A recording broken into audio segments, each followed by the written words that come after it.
நம்ம சதி கனவுல ஆண் பாதி பெண் பாதி ரெண்டும் சேர்ந்தாப்புல இருந்த அந்த விசித்திரமான ஒரு ரூபத்தை கனவுல பார்த்து மிரண்டு போய் எந்திரிச்சாங்க. அவங்களோட அலறல் சத்தத்தை கேட்டுட்டு ஒரு அக்கா உள்ள வர அவங்க கிட்ட நடந்த மேட்டர் எல்லாத்தையும் சொல்லி, இது எல்லாமே நான் பார்த்த அந்த உருவம் என் வாழ்க்கைக்கு ஏதோ ஒரு வகையில தொடர்பு இருக்கிற மாதிரி தெரியுது. இதுக்கு முன்னாடி அது நடந்திருக்கலாம், இல்ல எதிர்காலத்துல நடக்கவிருக்கிறத கூட நான் கனவா கண்டிருக்கலாம். அதுலயும் குறிப்பா அந்த பெண் பாதி ரூபம் இருக்கு இல்லையா, அதோட எனக்கு ஏதோ ஒரு தொடர்பு இருக்கிறத நான் உணர்ந்தேன் அப்படின்னு எடுத்து சொல்றாங்க. ஆனா இது எல்லாம் வெறும் கனவுதான். கனவுக்கும் நிகழ்வுக்கும் சம்பந்தம் இல்ல. நீ கொஞ்ச நாளா அப்பாவுக்கு பிடிக்காத ஒரு பொண்ணா இருந்துகிட்டு இருக்கிற, அப்பாவுக்கு பிடிக்கலையேன்னு சொல்லிட்டு உன்னையே வருத்திக்கிட்டு அந்த தண்டனையை வேற ஏத்துக்கிட்டு இருக்கிற, ரொம்ப சிரமப்பட்டுக்கிட்டு இருக்கிற, மனதளவுல அழுத்தத்துல இருக்கிற, அதனால உனக்கு இந்த கனவுகள் வந்திருக்கலாம். ஒன்னும் பிரச்சனை இல்ல, நல்லா சாப்பிட்டு தூங்கு அப்படின்னு ஒரு அட்வைஸ் போட்டுக்கிட்டு இருக்காங்க. ஆனா கொடுக்கப்பட்ட அந்த தண்டனையை முடிக்கிற வரை அன்னம் சாப்பிடக்கூடாது, இப்படி சாப்பாடு சாப்பிடக்கூடாதுங்கிறது நம்ம அரசர் போட்ட உத்தரவு. சாப்பாடு தான் சாப்பிடக்கூடாது, தண்ணி குடிக்கலாம், பழங்கள் சாப்பிடலாம். அடுத்து பார்த்தா அடுத்த நாள் காலையில தாமரைகளை பறிக்கிறதுக்காக நம்ம சதி கிளம்புற சமயம் வெளியில பார்த்தா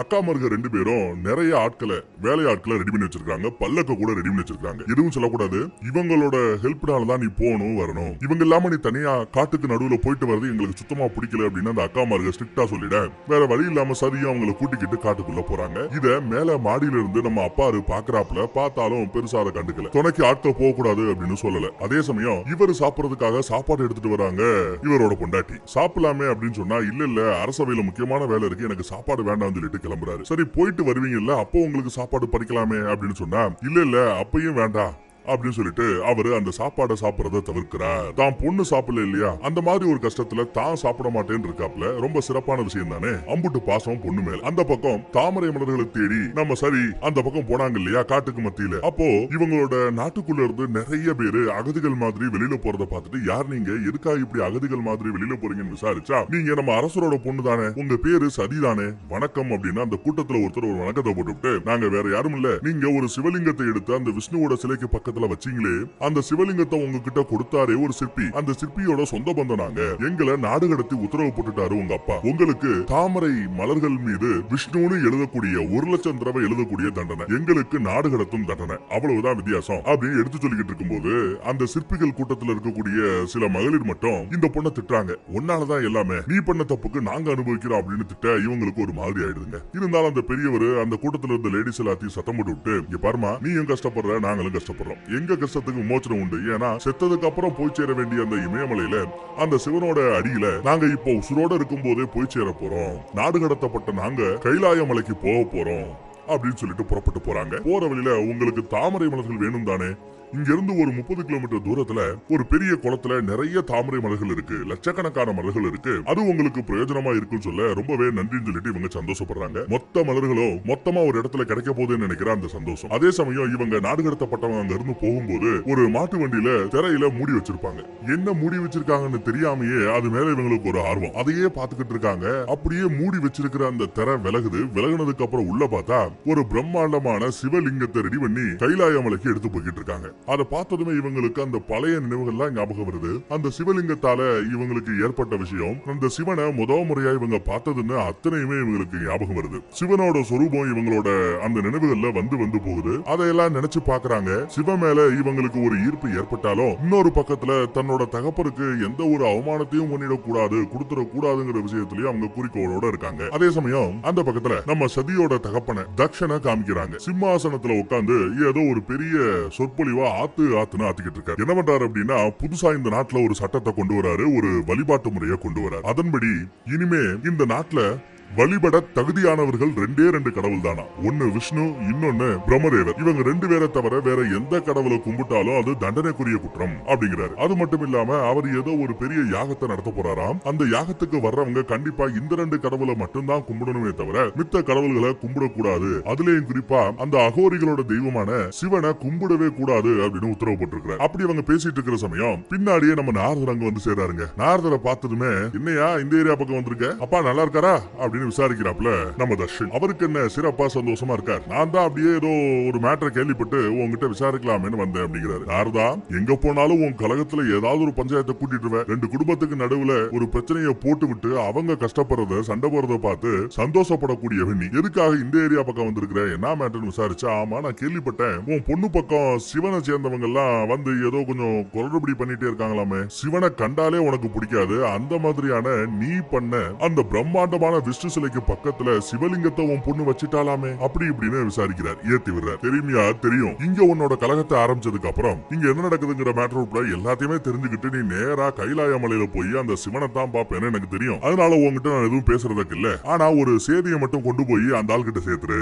அவருக்கு எனக்கும் நடக்க போற இந்த யுத்தத்துல ஜெயிக்க போறது நானாதான் இருப்பேன் அப்படிங்கறத மட்டும் இன்னும் தெளிவா அந்த ஆளு காதுல விழுகிற மாதிரி பேசிட்டு வா அப்படின்னு சொல்லி செய்தி சொல்லி அனுப்புறாப்ல. இவரும் அவ்வளவுதானே, சிறப்பா செய்தியை கொண்டு போய் சேர்த்துறேன் அப்படின்னு சொல்லிட்டு நம்ம நாரதர் வெளியில வந்தா, அதே சமயம் தாமரை மலர்களை முடிஞ்ச அளவு சேகரிச்சுட்டு அந்த பக்கத்துல இருந்து நம்ம சதிதேவி வர்றாங்க. அவங்கள பார்த்ததுமே ஒரு வணக்கத்தை போட்டுட்டு, என்னமா எப்படி இருக்க, சௌக்கியமா இருக்க அப்படின்னு விசாரிச்சா, நாரதரா வர வேண்டும் அப்படின்னா அவங்களும் ஒரு வணக்கத்தை போடுறாங்க. அதுக்கப்புறம் என்ன இந்த பக்கம் அப்படின்னு விசாரிக்கிறாங்க. ஒண்ணு இல்லமா, ஏதோ கொஞ்சம் சின்னதா ஒரு வேலை, உங்க அப்பாவை பார்க்கணும்னு நினைச்சேன், பார்க்க வந்தேன். அப்புறம் ஏதோ கேள்விப்பட்டேன் உனக்கும் உங்க அப்பாவுக்கும் தகராறாமே, எல்லாம் அந்த சிவனை வச்சுதான் நடக்குதாமே, என்ன சிவன் மேல அம்புட்டாரோமா அப்படின்னு விசாரிக்கிறாரு. இல்ல அப்படியெல்லாம் எதுவும் கிடையாது, ஏதோ அந்த வழிபாடு அப்பா மேல அந்த அவமானம் விழுந்துட கூடாதுங்கிறதுக்காக சிற்பி கொடுத்த சிவலிங்கத்தை எடுத்து வச்சேன், மித்தபடி எனக்கு ஒண்ணும் பெருசா இல்லங்கிற மாதிரி பேசுறாங்க. இருந்தாலும் பொண்ணு நீயே, அச்சம் மடம் நாணம் பயிர்ப்பு எல்லாம் இருக்கத்தானே செய்யும். இருந்தாலும் என்னதான் அந்த சிவன் உடம்பு முழுக்க சாம்பலை பூசிக்கிட்டு சடமுடியோட அங்கே இங்கேயும் தெரிஞ்சாலும் கூட ஆள் கொஞ்சம் அம்சமா நல்லா தாங்க இருப்பாப்ல. அவரை நேர்ல பார்த்து இல்ல, முதல் தடவை அவரை பார்க்கும்போது நீங்க எப்படி ஃபீல் பண்ணீங்க அப்படின்னு ஒரு ஆங்கர் மாதிரி இன்டர்வியூ பண்ணிக்கிட்டு இருக்காரு. அவங்களும் கொஞ்சம் வெக்கத்துல லைட்டா சிரிக்க, அந்த சிரிப்பை பார்த்துட்டு இது போதும் இது போதும் இது போதும் எனக்கு அப்படிங்கிற மாதிரி அவர் பாட்டு பாடிட்டே அங்க இருந்து கிளம்பிடுறாப்ல. அப்படியே ஆகாயத்துல அப்படியே பறந்து போய்கிட்டு இருக்காரு. எங்க போறாரு? கைலாய மலைக்கு போய்கிட்டு இருக்காரு. அப்படி நம்ம நாகர் போய்கிட்டு இருக்கும் போது கைலாய மலையில நிறைய முனிவர்கள் தவ வாழ்க்கையில ஈடுபட்டுக்கிறத பாக்குறாரு. அதெல்லாம் பார்த்ததும் இவருக்கு ஒரு மாதிரி ஆயிடுதுங்க. எப்பேற்பட்டவரோட பொண்ணு அவ, யாரு? நம்ம சதி. அரண்மனையில ராஜ போக யோகத்தோட வாழ்ந்துகிட்டு இருக்கிற அந்த பொண்ணு எப்படி இந்த கல்லும் மண்ணும் முனிகளும் இருக்கக்கூடிய இந்த மாதிரி இடத்துல வாழ போறாங்களோ, ஐயோ பாவம் அப்படின்னு சொல்லிக்கிட்டே நாங்க போய்கிட்டு இருக்காப்ல. அப்படி போய்கிட்டு இருக்கும் போது இன்னும் 2-3 சாம்பல் மாதிரி ஒண்ணு அங்கே இங்கேயும் வந்து இவரை வெறுப்பேத்திக்கிட்டு இருக்கு. யாராவது அப்படின்னு அப்படியே மனுஷன் லேண்ட் ஆகி கீழே பார்த்தா, இதே கைலாய மலையில 2 காவலர்கள் அவங்க குறுக்கால புகுந்து எங்க பர்மிஷன் இல்லாம இந்த ஏரியா பக்கம் போக கூடாது அப்படி இப்படின்னு உரண்டலுக்குறாங்க நாரதரை. இவர் நாரதர் தான் அப்படிங்கறது அவங்களுக்கும் தெரியும். நீங்க எந்த ஏரியா பக்கம் வந்தாலும் கலகம் தானே, இந்த ஏரியா பக்கம் ஏன் வந்திருக்கீங்க, ஏதாவது முக்கியமான செய்தி இருக்கா, பூ உலகத்துல ஏதாவது செய்தி இருக்கா அப்படின்னு விசாரிக்கிறாரு. விசாரிச்சு பார்த்தா, ஆமா ஒரு முக்கியமான செய்தி இருக்கே, பெண்ணோட வாசமே படாத இந்த கைலாய மலையில ஒரு பெண் வர போறா அப்படின்னு சொல்ல, அதை கேட்டது இவங்களுக்கு ஷாக்கு. இது ஒரு பொண்ணு வர போறாளா? ஆம்பளை பசங்க நிம்மதியா சந்தோஷமா இருக்கிற இடமையாது, தியானம் பண்ணக்கூடிய ஒரு இடமையாது, இந்த தியானம் பண்ணக்கூடிய புனிதமான இடத்துல முற்றும் துணிந்த இந்த மாதிரி ஒரு இடத்துல ஒரு பொண்ணா கூடவே கூடாது, பொண்ணு வந்தா பின்னாடியே கெட்டதும் கூட வரும், பெண் புத்தி பின் புத்தி அப்படி இப்படின்னு பேசிட்டு இருக்காங்க. அதே சமயம் விறுவிறுன்னு அங்க நம்ம நந்தி வராரு. நந்தியை பார்த்தது இவங்க 2 பேர் பயப்படுறாங்க. ஏய் உங்களுக்கு வேற வேலை இல்லையா, யாருன்னு தெரியும்ல, நாரதரை இப்படி நடுவில் நிப்பாட்டி வச்சு பேசிட்டு இருக்கீங்க, இவங்க சார்பா நான் மன்னிப்பு கேட்டுக்கிறேன், நீங்க தாராளமா வரலாம், சிவனை பார்க்கலாம்னு கூட்டு போறார். சிவனும் நல்ல ஒரு தியானத்துல அப்படியே மூழ்கி கிடக்கார். அவரை பார்த்து நம்ம நாரதர் ஒரு வணக்கத்தை போட்டு நாராயண நாராயணா அப்படின்னு சத்தம் போட சிவனும் முழிக்கிறாருங்க. ஒரு வழியா நாரதர் இப்போ கைலாய மலைக்கு வந்து நம்ம சிவனை பார்த்தாச்சு. சிவன்கிட்ட இந்த மாதிரி ஒரு செய்தி எடுத்துட்டு வந்திருக்கேன், பூலோகத்து பக்கம் போனேன், கீழே நம்ம தட்சனை பார்த்தேன், அவன் உங்ககிட்ட ஒரு செய்தி சொல்லி அனுப்பிச்சு விட்டான், என்ன நடந்தாலும் நடக்க போற இந்த யுத்தத்துல அவர் தான் ஜெயிக்க போறாரா, கொஞ்சம் இருமாப்போட தான் பேசிட்டு திரியறான் அப்படின்னு அந்த மேட்டரை பேசுறாரு. செய்தியே சொல்லியாச்சு. இங்க பாருங்க, எனக்கும் அந்த ஆளுக்கு எந்த பஞ்சாயத்தும் இல்ல, என் மேல வெறுப்பு பாராட்டக்கூடியது அந்த தட்சன் மட்டும்தான். யார் ஒருவர் மற்றவர் மீது வெறுப்பை காட்டுகிறாரோ அவருக்கே துன்பம் அதிகம். இதுல நான் யோசிக்கிறதுக்கோ நான் செய்யறதுக்கோ ஒண்ணுமே இல்லைன்னு சிம்பிளா மேட்டரை முடிச்சிருக்காரு நம்ம சிவன். அது மட்டுமா, வர வழியில அவரோட பொண்ணு நம்ம சதியை பார்த்து அட அட அட அட என்ன அழகு என்ன அழகு, எம்புட்டு அம்சம் எம்புட்டு அம்சம் அப்படின்னு நல்லா அந்த பொண்ணோட அழகை பத்தி நல்லா ஏத்தி விட்டு பேசுறாரு. அதையெல்லாம் கேட்டு சிவனோட மனசு சஞ்சலப்படும் அப்படின்னு எதிர்பார்த்தா அதுக்கெல்லாம் நம்ம சிவன் அசுற மாதிரியே தெரியலங்க. அதை நோட் பண்ற நம்ம நாராயணர், அதெல்லாம் இருக்கட்டும், அந்த அம்மா கூட்டதும் டக்குன்னு நீங்க போனீங்களே, உங்களுக்கு அந்த பொண்ணு மேல ஆசை இல்லையா, அந்த பொண்ணு எப்ப பார்த்தாலும் சிவா சிவா சிவான்னு உங்க மேலதான் உசுரா இருக்கு அப்படிங்கிற மாதிரி போட்டு விடுறாரு. பாத்திதான் போடுறாப்ல. அப்பயும் நம்ம சிவன் சேச்சா அப்படியெல்லாம் ஒண்ணும் இல்ல, நான் அந்த பொண்ணுக்கு காட்சி கொடுத்ததற்கான காரணம் அவளுக்கு என் மேல இருந்த அந்த பக்தியே ஒழிய, மனசார பக்தியோட என்ன கூப்பிட்டதுனால அந்த பக்தியின் காரணமா தான் நான் அங்க போனேனே ஒழிய அவளின் காரணமா நான் ஒண்ணு அங்க போகல அப்படின்னு எடுத்து சொல்றேன். ஆனா இதுக்கு மத்தியில இந்த மாதிரி ஒரு பொண்ணு நம்ம சிவனுக்காகவே பிறந்திருக்கா அப்படிங்கிற மேட்டரை கேள்விப்பட்டதும் நம்ம நந்தி குஷி ஆயிராப்ல. ஆஹா ஆஹா ஆஹா, சிறப்பு சிறப்பு, இந்த கைலாய மலையை எடுத்து நடத்த ஒரு ராணி வர போறாங்களா, ஒரு தேவி வர போறாங்களான்னு குஷி ஆயிராரு. அந்த பக்கம் நம்ம சிவனும் சொல்றாப்ல, எனக்கு தெரியும் இதெல்லாம் பண்றது அந்த பையன் விஷ்ணு தானே அப்படிங்கிறார். நந்தி அப்ப குறுக்கிட்டு, ஆமா அதுல என்ன தப்பு, மகாவிஷ்ணுக்கு மகாலட்சுமி இருக்காங்க, பிரம்மதேவருக்கோ சரஸ்வதி தேவி இருக்காங்க, அவங்க எல்லாம் ஜோடியா இருக்க என் கடவுள் சிவனுக்கு மட்டும் ஒரு ஜோடி வேண்டாமா அப்படின்னு எடுத்து சொல்றாரு. என்ன மாயமோ மந்திரமோ தெரியல, இப்ப விஷ்ணு நம்ம சிவனுக்கு கல்யாணம் பண்ணி வைக்கணும்னு பயங்கர ஆர்வத்தோட ஈடுபாட்டோட இருக்கார் போல. அதற்கான வேலைகளை தான் நம்ம நாரதரை விட்டு இப்போ ஏதோ ஒரு சில பல சேட்டைகளை செஞ்சுக்கிட்டு இருக்காரு. இருந்தாலும் இது எதுக்குமே நான் கட்டுப்பட்டவை இல்ல, நான் முற்றும் துறந்தவன், இது எதுவும் என் மனசை சஞ்சலப்படுத்தாது அப்படின்னு சொல்லி மறுபடியும் தியானத்துக்குள்ள போயிட்டாருங்க. இவங்க ரெண்டு பேரையும் சேர்த்து வைக்கிறதுக்கு நம்ம நாரதரும் மத்தவங்களும் படுற பாடு இருக்கு.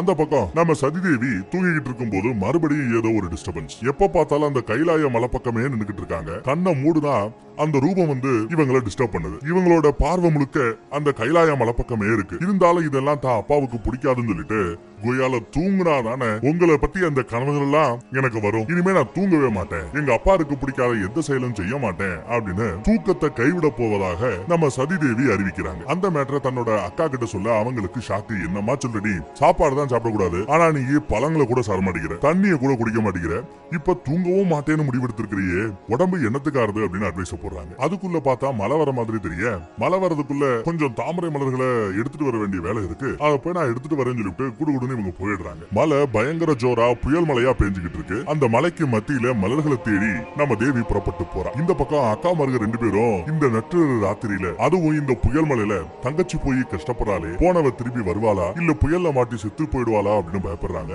தான் தங்கச்சியை தேடி அவங்களே களத்துல இறங்குறாங்க. அப்பா அம்மாவை டிஸ்டர்ப் பண்ண முடியாது, ஏன்னா அவங்க யாகத்துல இருக்காங்க. அதனாலதான் இவங்களே களத்துல இறங்கி நம்ம தேவியை தேடி புறப்பட்டு போறாங்க இவங்களும். ஆனா அதே சமயம் அந்த பக்கம் பார்த்தா மலையில அங்கேயும் இங்கேயும் தெரிஞ்சு அந்த புயல்ல சிக்கி சின்னாபின்னமாகி கடைசியில அவங்க அந்த காட்டை விட்டுட்டு வெளியில வராங்க. பார்த்தா ஒரு மரத்தடியில போய் நிக்கிறாங்க.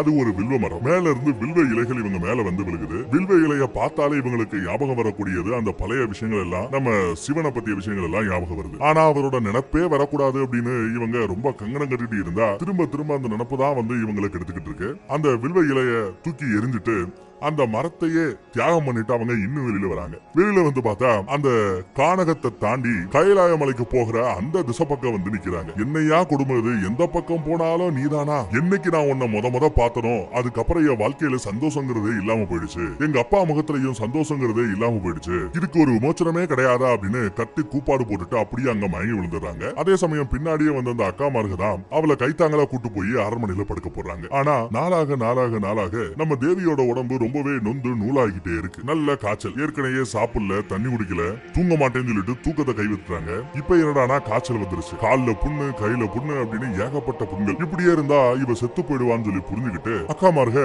பொத்தி பொத்தி தங்கச்சிய பாத்துக்கிறாங்க. ஆனா அவங்க எந்திரிச்சதும் முக்கியமான வேலை இருக்கு அப்படின்னு சொல்றாங்க. என்ன வேலை அப்படின்னு கேட்டா, ஒரு வழியா மலர்கள் எல்லாத்தையும் நான் சேர்த்துட்டேன், இதுக்கப்புறம் அந்த மலர்கள்ல விஷ்ணுவோட பேர் எழுதணும், அவ்வளவுதான், அப்பாவோட தண்டனை முடிஞ்சிடும், நான் எழுத போறேன், நீங்க எல்லாம் வெளியில போங்க, எனக்கு வேலை இருக்குன்னு சொல்லிட்டு எல்லாரையும் வெளியில அனுப்பிச்சிட்டு இவங்க அந்த மலர்களின் மீது விஷ்ணுவோட நாமத்தை எழுத ஆரம்பிக்கிறாங்க. எழுதுறாங்க நாட்கணக்கா வார கணக்கா எழுதுறாங்க. அதுவும் சாப்பாடு தண்ணி இல்லாம எழுதிக்கிட்டே இருக்காங்க. உள்ள என்ன நடக்குதுன்னு தெரியல, உள்ள அவ உசுரோட இருக்காளா அப்படிங்கிறது கூட தெரியல.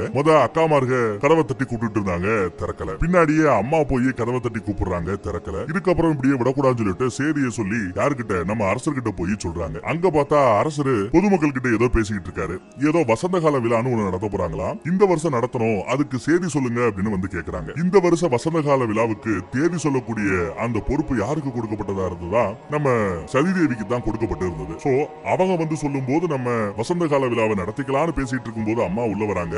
அதுக்கு உங்க பொண்ணு உசுரோட இருந்தா தானே அப்படின்னு சொல்லிட்டு உள்ள வராங்க. உள்ள வந்து இந்த மாதிரி அவ தண்ணி இல்லாம, சாப்பாடு இல்லாம, தூக்கம் இல்லாம நாட்கணக்கா விடிய விடிய உட்கார்ந்து நீங்க கொடுத்த அந்த தண்டனையை ஏத்துக்கிட்டு செஞ்சுக்கிட்டு இருக்கா, இப்படியே போனா அவ செத்துருவா, வந்து என் பொண்ணை காப்பாத்தி கொடுங்க, உங்க கால்ல வேணா விழுகிறேன் அப்படின்னு சொல்லி கெஞ்ச ஆரம்பிக்க, வேற வழி இல்லாம அவரே அப்படியே ஒரு செகண்ட் இறங்கி வந்து தண்டனையாவது இலவாவது பரவாயில்ல பாத்துக்கலாம் வாயா அப்படின்னு கிளம்பிடுறாரு. விறுவிறுன்னு போறாரு. பொண்ணோட ரூமுக்கு வெளியில போய் நிக்கிறாரு. எல்லாரும் கதவை திறன்னு தட்டினாங்க, திறக்கல. ஆனா அப்பா வந்து ஒரே தட்டுல மகளே கதவை திற அப்படின்னு சொல்றாரு. டப்புன்னு உள்ள இருந்து அப்பாவோட சொல்ல தட்டாத அப்பாவோட செல்ல பெண்ணான நம்ம சதி கதவை திறக்கிறாங்க. ஆனா எப்படி உடம்பு ஒல்லியா போய் நொந்து நூலா போனவங்களா இருக்காங்க. அப்பாவை பார்த்து அவங்களுக்கு சந்தோஷம். அதே மாதிரி அப்பா மகளை பார்த்து சந்தோஷப்படுறாரு. நல்ல வேலை சாகர உசுரோட தான் இருக்காங்கிற சந்தோஷம். என்ன பேச போறாரு அப்படின்னு ஆவலா எதிர்பார்த்துக்கிட்டு இருந்தா அவருக்கு முன்னாடி முந்திக்கிட்டு நம்ம தேவி சொல்றாங்க, அப்பா நீங்க கொடுத்த அந்த தண்டனையை நிறைவேற்றிட்டேன், 1,00,000 தாமரை மலர்களின் மீது நாராயணரோட நாமத்தை நான் எழுதிட்டேன், விஷ்ணு விஷ்ணு விஷ்ணு சொல்லிட்டு அத்தனை தாமரை மலர்களிலும் அவரோட நாமத்தை நீங்க இட்ட கட்டளையின்படி எழுதி முடித்து விட்டேன் அப்படின்னு சொல்ல அப்பாவுக்கு அம்புட்டு சந்தோஷங்க. பாத்தீங்களா ஏ ரத்தம் எப்படி என்ன மாதிரியே இருக்கு, எவ்வளவு கஷ்டமான காலகட்டத்திலையும் தான் உசுறு போனாலும் பரவாயில்லன்னு சொல்லிட்டு கொடுக்கப்பட்ட அந்த தண்டனையை ரொம்ப சிறப்பா செஞ்சு முடிச்சவ இவ ஏ ரத்தம் தான் அப்படின்னு பயங்கரமா சந்தோஷப்படுறாரு. இந்த மாதிரி ஒரு பொண்ணை பத்ததுக்கு நான் கொடுத்து வச்ச வச்சிருக்கணும்ன்றாரு. இதுக்கெல்லாம் கேட்ட அக்காமார்களும் அம்மாமார்களும் பயங்கரமா சந்தோஷப்பட்டுக்கிட்டு இருக்காங்க. எல்லாம் சிறப்பா போய்கிட்டு இருக்கு. சரி எழுதுனத ஒரு பார்வை பார்க்கலாமே சொல்லிட்டு அங்க இருந்த ஒரே ஒரு தாமரை மலர் எடுத்து செக் பண்ணி பார்த்தா அதுல விஷ்ணுவோட நாமத்துக்கு பதிலா சிவனோட நாமத்தை எழுதிருக்கு. நம்ம தேவி சிவனை நினைக்க கூடாது அப்படின்னு நினைச்சு விஷ்ணுவோட நாமத்துக்கு பதிலா சிவனோட நாமத்தை தெரியாதரமா எழுதி வச்சிருக்காங்க. இத பார்த்த அப்பனுக்கு எவ்வளவு கோவம் வரும். வெட்டி துண்டாக்கிடுவாரு தான் பொண்ண அப்படின்னு பார்த்தா அதே சமயம் இவங்களும் எப்படி இந்த நாமம் மாறுச்சு, நான் விஷ்ணுவோட நாமத்தை தான் எழுதுனேன், ஆனா எப்படி இது சிவநாமமா மாறுச்சுன்னு எனக்கு தெரியல அப்படின்னு ஒப்பாரி வச்சு அழுதுகிட்டு இருக்காங்க. அப்பா என்ன பண்ணுவாரோன்னு பாத்துக்கிட்டு இருக்காங்க. ஆனா அதே சமயம் அங்க நம்மளோட ரிஷி மகரிஷியும் வந்துடுறாரு, நம்ம நல்ல ரிஷியும் வந்துடுறாரு. எல்லாரும் முன்னாடி என்ன நடக்க போதோ கோவத்துல என்ன பண்ண போறாரோன்னு பாத்துக்கிட்டு இருந்தா தான் மகளோட தலைய ரொம்ப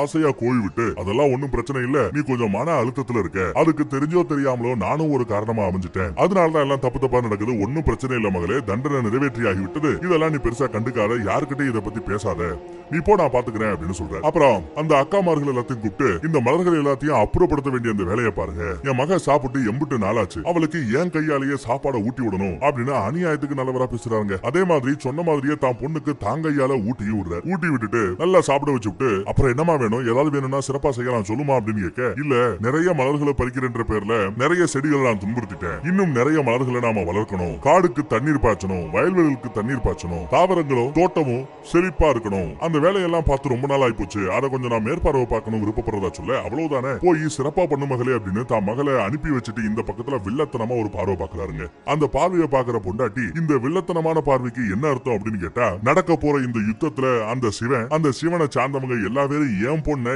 எனக்கு எதிரான ஒரு ஆயுதமாவே மாத்திட்டாங்க, இப்படியே நான் கோவத்தோட நடந்துகிட்டு இருந்தா என் பொண்ணை நான் இழந்துடுவேன், அதனாலதான் இப்படி உள்டாவா என் பொண்ணுக்கு விருப்பமான ஒரு நல்ல தகப்பனா நடந்துக்கணும்னு ஆசைப்படுறேன், அப்பதான் நாளை பின்ன என் பேச்சை என் பொண்ணு கேப்பா அப்படின்னு மனசுல கொஞ்சம் கோபம் இருந்தாலும் அதெல்லாம் வெளியில காட்டிக்காம பொண்ணுகிட்ட அநியாயத்துக்கு நல்லவரா நடந்துக்கிறாரு நம்ம தர்ஷன். அவர் ஏற்கனவே சொன்னதின்படி அந்த மலர்கள் எல்லாத்தையும் கொண்டு போய் வெளியில வீசி எறிய போறாங்க வேலையாட்கள். ஆனா அதுக்கு மத்தியில அங்க ஒருத்தர் வந்து அந்த மலர்களை தாங்கிட்ட கொடுக்கும்படி தன் கிட்ட கொடுக்கும்படி கேட்கிறார். யாரு அது அப்படின்னு நம்ம உத்து பார்த்தா அட நம்ம நந்தி தாங்க. அவரோட காது மாட்டோட காது இல்லையா, பெருசா இருக்கும், அதை மறைச்சுக்கிட்டு மனுஷ மாதிரி வந்து அந்த மலர்களை தாங்கிட்ட கொடுக்கும்படி கேட்கிறார். அதே சமயம் அங்க நம்ம சதி தேவி வந்துட தேவியை பார்த்த அடுத்த செகண்ட் தேவியே அப்படின்னு சொல்லிட்டு கால்ல விழுந்து வணங்குறார். சாட்சாத் அப்படியே தரையில படுத்துறார். யாருங்க நீங்க, எதுக்காக ஏன் கால்ல விழுறீங்க, வயசு வித்தியாசம் இல்லாம நான் சின்ன பொண்ணு இல்லையான்னு கேட்க, வயது வித்தியாசத்தை தாண்டி நீங்க எனக்கு அம்மா மாதிரி அப்படின்னு பேசுறாரு. அப்புறம் நீங்க சொன்னீங்கன்னா தான் இந்த வேலையாட்கள் கேட்பாங்க, இந்த மலர்களை என்கிட்டயே ஒப்படைச்சிருங்க உங்களுக்கு புண்ணியமா போகும் அப்படிங்கிற மாதிரி கேட்க, அவ்வளவுதானே எடுத்துக்கங்கன்னு இந்த மலர்களை அவர்கிட்ட ஒப்படைச்சிடுறாங்க நம்ம தேவி. அதே சமயம் மேல இருந்து